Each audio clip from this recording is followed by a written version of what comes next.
నడి రోడ్డుపై న్యూసెన్స్ చేయడం ఫ్యాషన్ అయిపోయింది. అందరూ తమనే చూడాలనే పిచ్చి కొందరిలో బాగానే ముద్రిపోతోంది. ఎవరైనా ఇదేంటి అని అడిగితే వారిపై దాడులు చేసేదాకా వెళ్తున్నారు కొందరు దుర్మార్గులు. ఇందులో యువకులు మాత్రమే కాదు, కొంతమంది యువతులు కూడా ఉంటున్నారు. తాజాగా నాగోల్లో జరిగిన ఘటనే అందుకు నిదర్శనం. ఈమె పేరేంటో కానీ ఈ మధ్య బాగా పాపులర్ అయిన సాంప్రదాయని సుప్పిని శుద్ధపూసని అనే పాట బాగా అప్లై అవుతోంది. ఆమె వేషాలు అలానే ఉన్నాయి. మరి పొద్దున్నే ఎవరైనా టీ తాగుతారు, లేదంటే కాఫీ తాగుతారు. ఈమె మాత్రం బీర్ బాటిల్ పట్టుకుంటుంది. ఓ చేత్తో బీర్ బాటిల్, మరో చేత్తో సిగరెట్. అది తాగుతూ ఇది ఊదుతూ రోడ్ల మీద పడుతోంది. నానాయాగి చేస్తోంది. ఆమెకు ఎవరూ ఎదురు చెప్పకూడదు.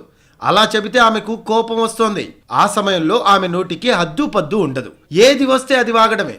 ఎదుటి వారిని ఎంత మాటైనా అనేస్తోంది. హైదరాబాద్లోని నాగోల్ ప్రాంతంలో ఈ నెల 24న ఓ జంట హల్చల్ చేసింది. ఉదయం 7 గంటల సమయంలోనే నడి రోడ్డుపై కారు పెట్టుకుని బీర్లు తాగుతూ సిగరెట్లు ఊదుతూ వాకర్స్ పట్ల అసభ్యంగా ప్రవర్తించారు. ఆ జంట వ్యవహారం శృతిమించడంతో స్థానికులు అడ్డుకునే ప్రయత్నం చేశారు. ఈ ప్రేమ జంట మాత్రం తాము చేస్తున్నది తప్పు కాదని, తాము సరిగానే ఉన్నామని, మీదే తప్పంటూ దబాయిస్తూ వాకర్స్పై ఎగబడ్డారు. తిరగబడి కొట్టే ప్రయత్నం చేశారు. తాగుతున్న బీర్ బాటిల్ని నేలకేసి కొట్టి బీభత్సం చేశారు. కారెక్కి స్పీడ్గా డ్రైవ్ చేస్తూ వాకర్స్ మీదకు దూసుకెళ్లారు. ఆ యువకుడి పేరు అలెక్స్. ఆ యువతి పేరు మాత్రం పోలీసులు బయటపెట్టలేదు. 24న ఉదయం కారులో నాగోల్లోని పత్తుల్లాగూడ ప్రాంతానికి వచ్చారు.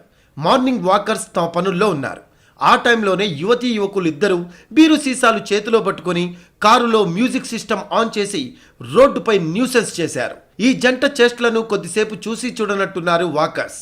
అయితే వారి వ్యవహారం శృతిమించడంతో ప్రజలు కలగజేసుకొని ఇది పద్ధతి కాదని చెప్పారు. అంతే, ఆ జంట మరింత రెచ్చిపోయింది. వారించే ప్రయత్నం చేసిన వాకర్స్ పై తిరగబడింది. పీకల దాకా తాగిన మత్తులో ఏం చేస్తున్నారో తెలియని స్థితిలో ఇష్టం వచ్చినట్టు వ్యవహరించారు. ఆ యువతి అయితే బూతులతో రెచ్చిపోయింది. ఈ తతంగాన్ని వీడియో తీసి సోషల్ మీడియాలో పోస్ట్ చేశారు వాకర్స్. ఆ వీడియోలు బాగా వైరల్ అయ్యాయి. అలెక్స్, అతడి ప్రియురాలు రోడ్లపై పడి చేసిన న్యూసెన్స్ విషయం పోలీసులకు చేరింది. పోలీసులు వెంటనే వీడియోలపై విచారణ జరిపారు. స్థానికుల నుంచి కంప్లైంట్స్ తీసుకున్నారు. వెంటనే జంటపై నాగోల్ పోలీసులు కేసు నమోదు చేశారు. అలెక్స్ స్థానికుడేనని పోలీసులు తెలుసుకున్నారు. వెంటనే ఆ ఇద్దరిని అరెస్ట్ చేశారు. పోలీస్ స్టేషన్ కు వచ్చిన తర్వాత వాళ్లకు పరిస్థితి అర్థమైంది. సాయంత్రానికి మత్తు పూర్తిగా దిగిపోవడంతో విషయం తెలియవచ్చింది. పిఎస్కి వచ్చాక శుద్ధపూస మాటలు చెప్పడం మొదలుపెట్టారు. ఉదయం ఒళ్ళు తెలియకుండా ప్రవర్తించి సాయంత్రానికి కాళ్ల బేరానికి వచ్చారు. వాళ్ళ తల్లిదండ్రులు కూడా స్టేషన్కు వచ్చి పోలీసులను బతిమలాడుకున్నారు. తాము ఎలాంటి తప్పు చేయలేదని, అప్పుడు జరిగిందేదో జరిగిపోయిందని, తమను వదిలిపెట్టాలని ప్రాధాయపడ్డారు. అయితే అలెక్స్, అతని గర్ల్ ఫ్రెండ్ చేసిన న్యూసెన్స్ ప్రపంచమంతా చూడటం, ఉన్నతాధికారుల నుంచి ఒత్తిడి రావడంతో పోలీసులు వెనక్కి తగ్గలేదు. అలెక్స్, అతడి ప్రియురాలిపై ఐపీసీ 341, 504 సెక్షన్ల కింద కేసు నమోదు చేసి రిమాండ్కు తరలించారు. గతంలోనూ అలెక్స్, ఆ యువతి ఇలాగే హంగామా చేసినట్లు పోలీసులు గుర్తించారు. వారిపై నెటిజన్లు మండిపడుతున్నారు. ఇదేం మాయారోగం అంటూ జంటపై దుమ్మెత్తిపోస్తున్నారు. ఇదేం పెంపకం అంటూ ఇంకొందరు కామెంట్స్ చేస్తున్నారు. వారి తల్లిదండ్రులపైన విమర్శల జడివాన కురుస్తోంది.